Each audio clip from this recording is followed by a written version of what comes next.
let's talk about things that look like dry skin but actually are not dry skin. First, if you've got this rash around the nose or in the eyebrows or in the hairline, this is not dry skin. This is a condition called seborrheic dermatitis. Seborrheic dermatitis is an overgrowth of a yeast that naturally lives on our skin, and in some individuals, in some circumstances, will overgrow and cause this scaly rash all over your nose, eyebrows, and in your hairline. When you've got seborrheic dermatitis, it does not matter how much moisturizer you put on your skin. It will not go away. Seborrheic dermatitis is a condition that we treat very often in our offices because the yeast needs to be treated. So oftentimes I will have my clients go and buy an anti-dandruff shampoo, either Nizoral or Head and Shoulders, and use that as a face wash. You'll lather up the areas where you've got the flaking. You'll leave it on for several minutes before you wash it off. We also may use either an anti-inflammatory cream or an anti-yeast cream topically to help clear this rash.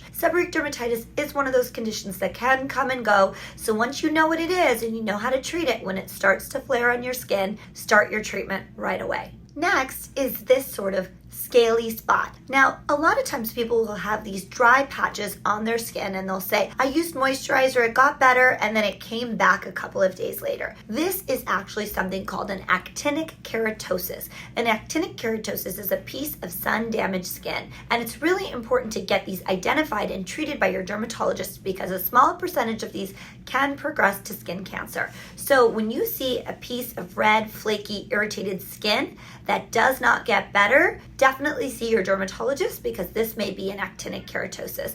Oftentimes we'll either freeze the actinic keratosis with liquid nitrogen, we may scrape it off the skin, or we may prescribe a cream to help treat these areas. But it's really important to get them treated because this is not dry skin.